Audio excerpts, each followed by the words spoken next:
Halo anak-anak tersayang, mari kita minta Tuhan memberikan sabda yang bisa disajikan secara verbal lewat khotbah yang disampaikan Pak Sri Purwanto. Loh, Pak, orang namanya kita dengar sabda Tuhan, masa masih minta lagi Tuhan memberikan firman? Otomatis lah, seperti waktu Berham tekan tombol on, maka suara keluar. Tuhan bukan dukun, Tuhan bukan mesin, Tuhan juga bukan handphone. Mari kita minta Dia bersabda lewat hambanya yang hina. Biar setiap orang berjumpa langsung dengan Kristus. Konsentrasi ya. Halo adik-adik, seperti biasa kita akan berdoa karena kita akan belajar dalam petualangan kita di dalam kerajaan Allah. Mari kita berdoa. Bapa di surga, kami bersyukur untuk berkat-Mu dan untuk setiap kesempatan kami belajar akan firman Tuhan. Bukalah pengertian yang mendalam bagi kami dan tolonglah kami untuk menjadi pelaku firman Tuhan. Dalam nama Tuhan Yesus kami berdoa, amin. Adik-adik masih ingat kan tentang Raja Yotam? Dia adalah seorang Raja Yehuda yang takut akan Tuhan dan memberikan teladan yang baik untuk orang-orang Yehuda. Namun sayang seribu sayang adik-adik, karena kebanyakan orang-orang Yehuda tidak mau meneladani apa yang baik dari Raja Yotam. Mereka lebih memilih jalan mereka sendiri dan berbuat jahat di hadapan Tuhan. Orang-orang Yehuda lebih memilih beribadah menurut keinginannya sendiri, adik-adik. Tidak mencontoh Raja Yotam yang mau sungguh-sungguh beribadah kepada Tuhan.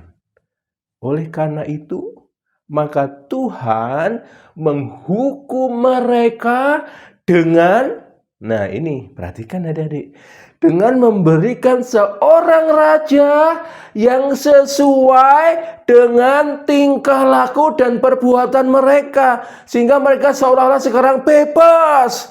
Tidak ada yang menghalangi. Kenapa? Karena rajanya sama dengan kelakuan mereka. Wah, kok aneh Pak? Itu kok disebut hukuman Pak?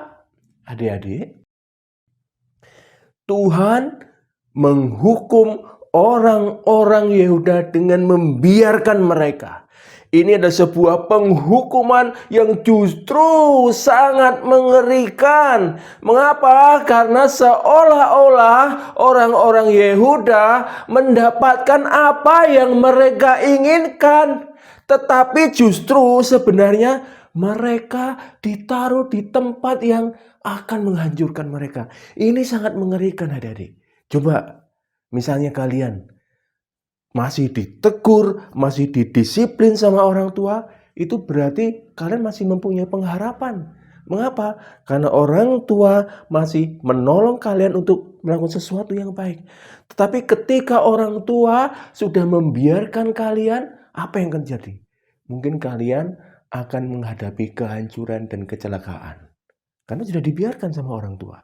Demikianlah ini sebuah penghukuman yang daripada Tuhan yang sangat mengerikan. Karena orang-orang Yehuda dibiarkan oleh Tuhan. Jadi kita bersyukur seharusnya kalau orang tua kita, para pendidik kita masih mau menegur dan mendisiplin kita. Nah, siapakah raja yang diberikan oleh Tuhan untuk menggantikan Yotam ini adik-adik? Raja ini bernama Ahaz. Siapakah dia? Dia adalah anak dari Yotam sendiri. Wah, anak dari Yotam sendiri. Kok begitu ya Pak? Betapa mengerikannya kondisi Yehuda pada waktu itu adik-adik. Bahkan anak dari Yotam sendiri tidak mau meneladani kehidupan ayahnya yang begitu baik. Terus jadi siapa yang dicontoh oleh Ahaz ini Pak? Adik-adik, Ahaz ini mencontoh kelakuan orang-orang atau raja Israel yang fasik itu. Ahaz suka membawa persembahan-persembahannya ke bukit-bukit yang tinggi atau ke pohon-pohon yang rimbun. Mungkin dia berpikir, pohon ini besar, rimbun, seperti ada kuasa yang begitu hebat. Oh, di tempat itu begitu tinggi, begitu berkuasa, sepertinya aku membawa persembahanku ke sana. Seperti itu adik-adik. Padahal itu dilarang oleh Tuhan. Bukan hanya itu. Ahaz juga mengabdikan dirinya kepada Baal. Adik-adik ingat, Baal adalah berhala yang dipuja oleh Ahab dan Isabel, di mana Elia menegur keras raja itu. Nah, sekarang Ahaz mengabdikan dirinya kepada Baal. Sangat-sangat mengalami kemunduran. Bukan hanya itu, adik-adik. Ada yang lebih kecil lagi. Apakah itu? Ahaz mempersembahkan anak-anaknya menjadi korban bakaran untuk para berhala itu, adik-adik. Kondisi dari orang-orang Yehuda sangat-sangat mengerikan. Seolah-olah kondisi Yehuda belum pernah dijamah oleh Tuhan. Kalau dulu orang-orang Kanaan melakukan semua kekejian itu karena memang mereka belum mengenal Tuhan. Tetapi sekarang Yehuda sudah dipilih oleh Tuhan, sudah melihat kuasa Tuhan. Ternyata mereka kembali menghidupi kehidupan orang-orang Kanaan yang telah diusir oleh Tuhan. Adik-adik, betapa mengerikannya kondisi seperti itu. Pak, kalau begitu berarti orang-orang Yehuda tidak dapat menyaksikan kuasa Tuhan, kemuliaan Tuhan, keagungan Tuhan. Betul, adik-adik.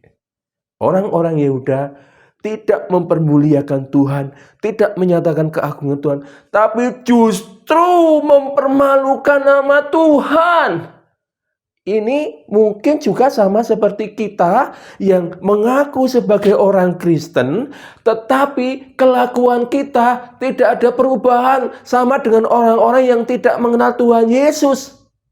Itu mempermalukan Tuhan Yesus.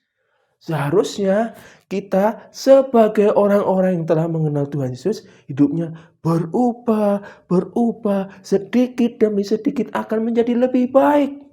Seharusnya demikian, sehingga kita mempermuliakan Tuhan.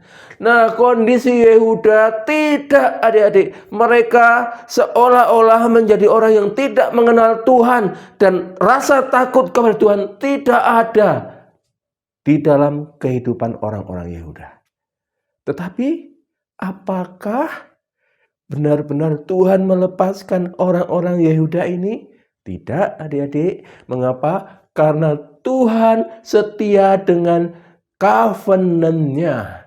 Tuhan setia dengan perjanjian yang telah diikatnya mulai dari Abraham, Ishak, dan juga Yakub. Tuhan akan terus menyatakan firman-Nya supaya orang-orang umat tebusannya sungguh-sungguh mengakui Tuhan dan bisa hidup mempermuliakan Tuhan. Demikianlah covenant yang Tuhan nyatakan juga di dalam Kristus Tuhan. Setiap orang yang mengakui Tuhan Yesus sebagai Tuhan dan Juru Selamat, Tuhan akan didik, Tuhan akan arahkan, Tuhan akan tolong supaya hidup mereka semakin hari semakin serupa dengan Kristus Tuhan. Sehingga covenant yang ditopang oleh firman Tuhan yang berkuasa akan menang pada akhirnya. Amin. Kiranya Tuhan memberkati kita semua. Mari kita berdoa. Bapa di surga, kami bersyukur karena Engkau tidak pernah meninggalkan kami. Ketika kami jatuh, Engkau berkenan menolong kami, supaya kami tidak tergeletak.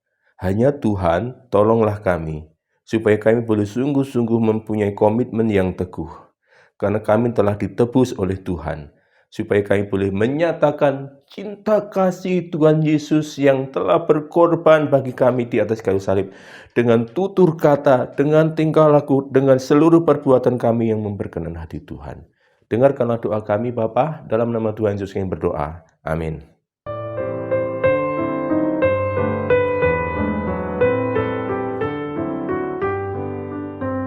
Ahas, keturunan Daud itu melakukan hal yang jahat di mata Tuhan. Barham juga orang berdosa yang tidak bisa mengabdi kepada Allah secara mutlak. Barhamlah orang yang gagal. Tidak ada kata terlambat. Mari, datanglah kepada covenant-Nya. Maka, kuasa firman-Nya yang pasti menang atas kejahatan. Sobat BDKA dengar suaranya yang lembut memanggil umatnya mengasihi dia dengan menghidupi firman yang terdapat dalam 2 Tawarik 28 ayat 5-19. Tuhan memberkati kita semua dengan berkelimpahan.